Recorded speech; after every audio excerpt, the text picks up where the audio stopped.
రాష్ట్ర సమగ్ర వార్తావాహిని APTV news. APTV news కు స్వాగతం. ముందుగా హెడ్లైన్స్. మోదీ హయాంలో వాయుసేన రక్షణ దాడి సామర్థ్యాల బలోపేతం. పూరి జగన్నాథుడి ఆలయంలో కట్టుదిట్టమైన భద్రత. ఖాద్రి నివాస్ సుజలాబ్ స్రవంతి ప్రాజెక్టు పనులు పరిశీలన శ్రీ నారా చంద్రబాబు నాయుడు. 6 రోజులు దగ్గరలోనే ఉన్నాయి. బాబు సర్కార్కు సజ్జల వార్నింగ్. భారత్ పాకిస్తాన్ యుద్ధ నేపథ్యంలో ప్రధానమంత్రి నరేంద్ర మోదీ కీలక నిర్ణయం తీసుకున్నారు. వాయుసేన రక్షణ దాడి సామర్థ్యాలను మరింత బలోపేతం చేశారు. ఈ మేరకు కేంద్ర సమాచార ప్రసార శాఖ శుక్రవారం నోటు విడుదల చేసింది. కాగా ఉగ్రవాదులను బోర్డర్ దాటించేందుకు పాక్ సైన్యం కుటిల ప్రయత్నం చేసింది. గత రాత్రి జమ్మూ కాశ్మీర్తో సాంబా సెక్టర్లో భారీ కాల్పులకు తెగబడుతూ జైషే ఉగ్రముఖలను భారత్లో ప్రవేశపెట్టడానికి పాకిస్తాన్ ప్రయత్నించింది. దీంతో భారత్ భద్రతా బలగాలు పాక్ యత్నాలను సమర్థవంతంగా తిప్పికొట్టింది. జైషే మహమ్మద్ ముష్కర్లను మట్టుబెట్టింది. భారత్ పాకిస్తాన్ యుద్ధంపై చైనా రియాక్ట్ అయింది. దాయ దేశాల మధ్య నెలకొన్న ఉద్రిక్త పరిస్థితులపై చైనా విదేశాంగ మంత్రిత్వ శాఖ ప్రతినిధి లిన్ జియాన్ ఆసక్తికరమైన వ్యాఖ్యలు చేశారు. ఇండో పాక్ మధ్య నెలకొన్న పరిణామాలు తమను టెన్షన్ పెడుతున్నాయని తెలిపారు. టెర్రరిజం ఏ రూపంలోనున్నా చైనా వ్యతిరేకిస్తుందని లిన్ జియాన్ స్పష్టం చేశారు. పొరుగు దేశాలైన భారత్ పాకిస్తాన్ అంతర్జాతీయ చట్టాలను పాటించాలని ఆయన రిక్వెస్ట్ చేశారు. శాంతి స్థిరత్వం కోసం ఇరు దేశాలు కృషి చేయాలని కోరారు. సిచ్యువేషన్స్ ను మరింత క్లిష్టతరం కాకుండా చూడాలని, సంయమనం పాటించాలని చైనా ప్రతినిధి సూచించారు. ఇండో పాక్ మధ్య ఉద్రిక్తలు తగ్గించడానికి భారతదేశంతో కలిసి క్రియాశీలక పాత్ర పోషించడానికి తాము రెడీగా ఉన్నామని లిన్ జియాన్ పేర్కొన్నారు. శంషాబాద్ అంతర్జాతీయ విమానాశ్రయం నుంచి వియత్నాం రాజధాని హనోయ్కి నూతన విమాన సర్వీసును ప్రారంభించినట్లు జీఎంఆర్ అధికారులు తెలిపారు. వియత్నాం ఎయిర్లైన్స్ శంషాబాద్ ఎయిర్పోర్ట్ నుంచి వారానికి ఆది, బుధ, శుక్ర 3 రోజులు ఈ విమానాలు రాకపోకలు సాగిస్తామని జీఎంఆర్ సీఓ ప్రదీప్ ఫణికర్ గురువారం ఓ ప్రకటనలో వెలువరించారు. నగరంలో జరుగుతున్న 72వ మెస్ వరల్డ్ పోటీలను తిలకించేందుకు ఆసక్తి ఉన్న ప్రతి ఒక్కరూ అర్హులైనట్టు తెలంగాణ పర్యాటక శాఖ మంత్రి ముఖ్య కార్యదర్శి చేసిన ప్రకటనలో నగరవాసుల నుంచి అద్భుతమైన స్పందన వచ్చింది. అతి సులభమైన ప్రశ్నలకు సమాధానం చెప్పడంతో పాటుగా తమ ఆధార్ కార్డు, చిరునామా ఇస్తే చాలని ఈ పోటీలు తిలకించేందుకు పాస్లను జారీ చేస్తామని పర్యాటక శాఖ వెబ్సైట్ వెల్లడించడంతో ఏకంగా 7,000 మందికి పైగా ఔత్సాహికులు రిజిస్ట్రేషన్ చేసుకున్నారు. భారత్ పాకిస్తాన్ మధ్య నెలకొన్న యుద్ధ పరిస్థితుల దృష్ట్యా కేంద్ర రాష్ట్ర ప్రభుత్వాలు అప్రమత్తంగా ఉన్నాయి. దయాది నుంచి ముప్పు పొంచి ఉండడంతో దేశవ్యాప్తంగా ప్రముఖ ఆలయాల్లో భద్రతను కట్టుదిట్టం చేశారు. ఒడిశాలోని పూరి జగన్నాథుని ఆలయంలో పోలీసులు భారీగా మోహరించారు. పరిసర ప్రాంతాల్లో భద్రతా బలగాలు, బాంబ్ స్క్వాడ్ బృందాలు విస్తృతంగా తనిఖీ చేస్తున్నాయి.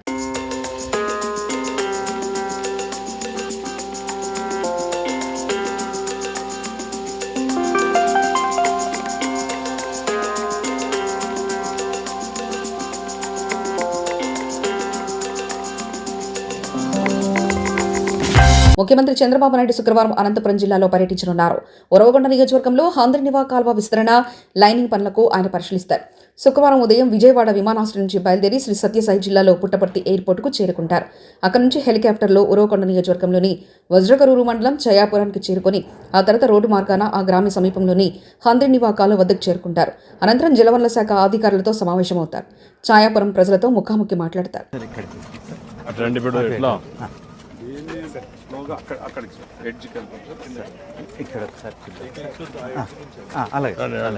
చూపిస్తాను కొంచెం ఎట్లాంటి కరెక్ట్గా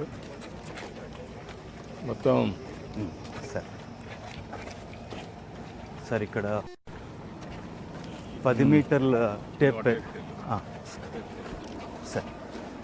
సార్ మనకు ఎల్లో ఫ్లాగ్ నుండి వైట్ ఫ్లాగ్ వరకు 10 మీటర్లు విడుతు సార్. పూర్వం ఉన్న కెనాల్ విడుతు సార్. దానిపైన మనము ఆ yellow flag to yellow flag వరకు 16.5 మీటర్ మనం చేయబోతున్నాం సార్. సో ఇదంతా తీసివేసి మనం 3,450 క్యూసెక్స్ నీళ్ళని తీసుకురావడానికి వైడనింగ్ చేస్తున్నాం. 10 మీటర్స్ అక్కడ దాకా తీసుకుంటాం. అక్కడ దాకా సార్ ఇక్కడ మాకు హాట్ రాక్ అన్నీ వస్తూ ఉన్నాయి సార్. సిల్టీ, స్లషీ సాయిల్స్ ఉన్నాయి సార్. యాక్చువల్గా ఇప్పుడు ఉన్న గ్రౌండ్ లెవెల్ కంటే ఇంకా 1.5 మీటర్స్ కిందకి వెళ్ళాలి సార్. ఎస్ సార్, ఇంకా 1.5 మీటర్ సిల్ట్ అప్ అయింది సార్. యాక్చువల్గా ఒరిజినల్ కోర్సులో కూడా ఇదివరకే బెడ్ లెవెల్కి ఉండాలి సార్. ఇప్పుడు ఇవన్నీ సిల్ట్ అప్ ఇవ్వడం కూడా నీళ్ళు సరిగ్గా వెళ్ళట్లేదు. ఇప్పుడు ఇదంతా సిల్టే అనమాట. అవును సార్, స్లషీ ఇంకా 1.5 మీటర్ కింద వరకు ఉంది. Yes sir, yes sir. ఎప్పుడు లెవెల్ పూర్తి చేస్తారు ఇవన్నీ? సార్ తమ ఆజ్ఞ ప్రకారం ఇంకా 50 రోజుల్లో మేము కంప్లీట్ చేయాలి. ఎన్ని కిలోమీటర్లు చూస్తున్నారు? దీనివల్ల నీకు లాభం ఏమనిపిస్తుంది సార్? ఇక్కడ మనకు ఈ డ్రోన్స్ ఆన్ రియల్ టైంలో చేసినప్పుడు ఏంటి సార్, మనకు ఇది అంటే కరప్షన్స్ ఉంటాయి కదా సార్, కరప్షన్స్ని అవాయిడ్ చేయొచ్చు. ఇంకోటి డిలే ఆఫ్ టైంని మనం కూడా అవాయిడ్ చేయొచ్చు సార్. ఇప్పుడు ఈ జనరేషన్కి టైం అనేది చాలా ఇంపార్టెంట్. సో మనకు ఈ ప్రాజెక్ట్ ఒక 6 monthsలో మామూలుగా మనం వితౌట్ ఎనీ మానిటరింగ్ పెడితే ఆ ప్రాజెక్ట్ 1 year అయ్యేది. వితౌట్ మానిటరింగ్ మనం 8 months 6 monthsలో చేసినా కూడా ఆ 6 month టైంలో మనం ఒక జనరేషన్కే చాలా ప్రొడక్టివిటీ వచ్చింది. ఇప్పుడు మీకేంటి దీనివల్ల బెనిఫిట్ ఏంటి ఎస్సీగా? సార్ మాకు క్వాంటిటీ అసర్టైన్ చేస్తాం సార్. సార్ మామూలుగా సార్ ఇప్పుడు మనం ఈ రీచ్లో సార్ 15,000 నుండి 18,000 వరకు మట్టి పని ఎవ్రీడే చేస్తాం సార్. దీనిలో చేసేటప్పుడు రాక్ వచ్చిందంటే కొద్దిగా తక్కువ చేస్తాం సార్. ఇప్పుడు అక్కడ రాక్ బ్రేక్ ఎత్తామని చూసారు సార్. అట్లనే మనం క్వాంటిటీ పెంచుకుంటూ పోతాం సార్. ఏదైనా షార్ట్ ఫాల్ అయినాం అనుకోండి సార్, నెక్స్ట్ డేకి కొద్దిగా అవర్స్ పెంచుకొని ప్రొసీడ్ కమ్మని చెప్పి చెప్తూ ఉన్నాం సార్. చెప్తాను సార్.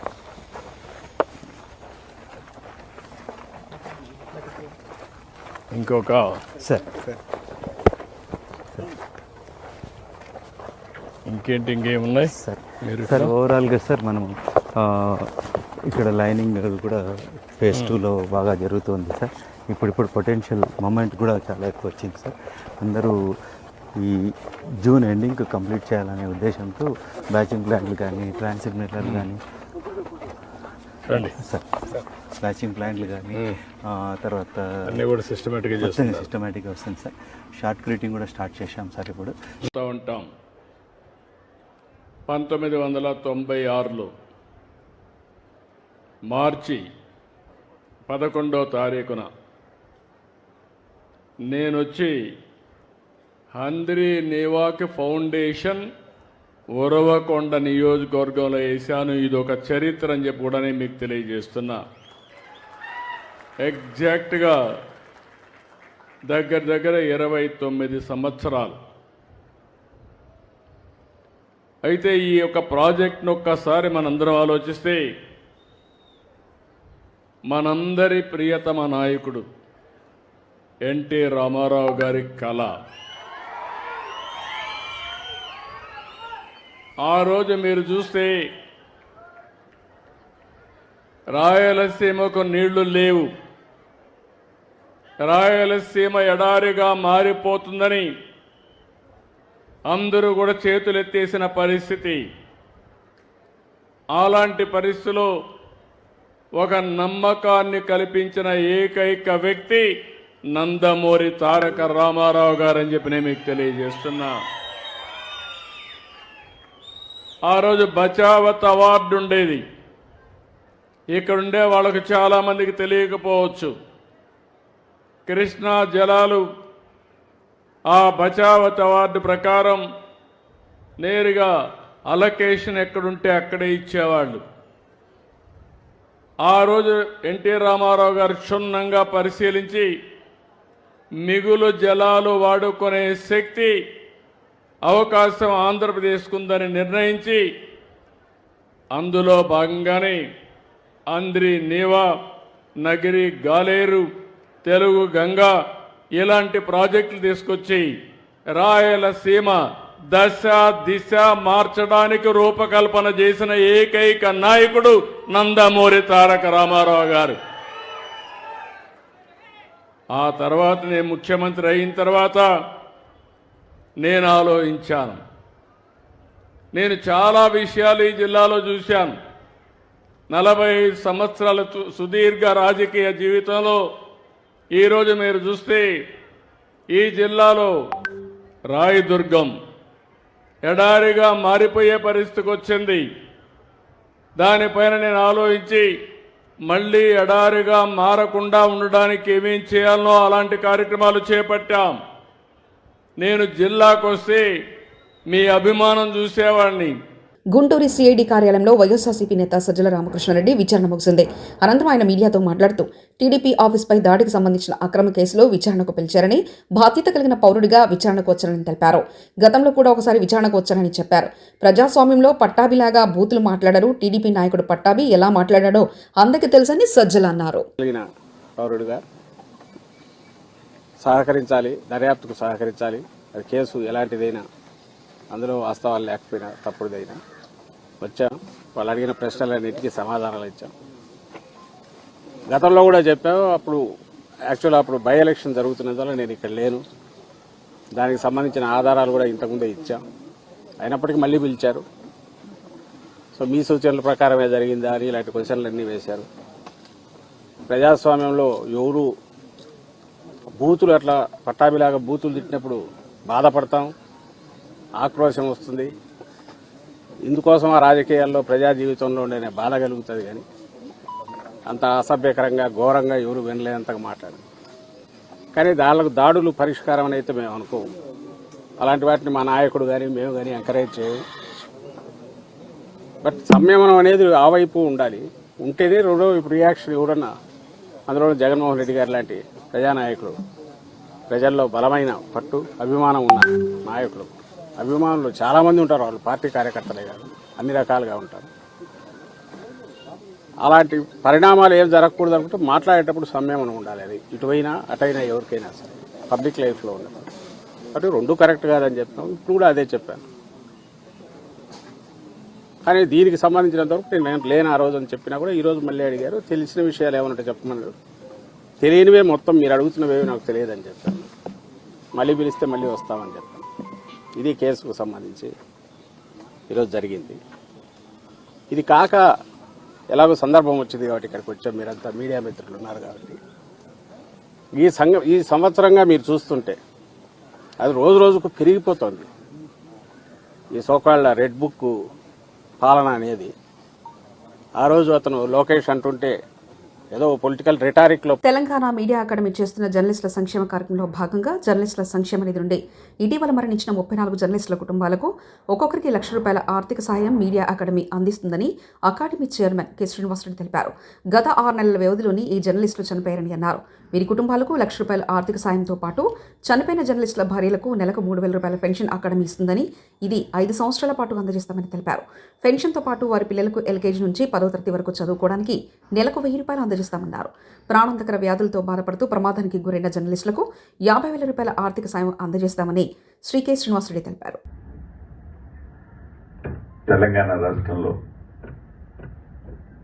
రాష్ట్ర ప్రభుత్వం జర్నలిస్టుల కోసం ఒక ప్రత్యేకమైన నిధిని ఏర్పాటు చేసి ఆ నిధి మీద వచ్చే ఇంట్రెస్ట్తో వివిధ కారణాల చేత ఏ జర్నలిస్టులు అయితే మృతి చెందుతారో, ఏ జర్నలిస్టులు అయితే ఆ కుటుంబం నుంచి కానరాని లోకానికి వెళ్తారో, ఆ కుటుంబం ఆర్థికంగా సంక్షోభంలో ఉండొద్దు, ఉడతా భక్తిగా 10 లక్షల గంజాయి పట్టివేత, 20.6 కేజీల గంజాయి కారు స్వాధీనం. మహారాష్ట్ర ఔరంగాబాద్లోని ఒక కంపెనీలో ఆపరేటర్గా పనిచేస్తాడు. వస్తున్న జీతం సరిపోవడం లేదని గంజాయి వ్యాపారంలోకి దిగాడు. 2 ఏళ్లుగా ఉద్యోగంతో పాటు గంజాయి వ్యాపారం చేస్తున్నారు. 2023 ఒక మారు గంజాయి రవాణా చేస్తూ అబ్దుల్లాపురం మెట్లో ఒకసారి పట్టుబడ్డాడు. ఈ కేసులో జైలు కూడా వెళ్లి వచ్చారు. అయినా గంజాయి వ్యాపారం కొనసాగిస్తున్న జలాలుద్దీన్ సిద్దికి అహ్మద్ హుస్సేన్ మరోమారు గంజాయిని తరలిస్తూ ఎస్టీఎఫ్ ఏ టీం ఎక్సైజ్ పోలీసులకు పట్టుబడిన వెలుగులోకి వచ్చింది.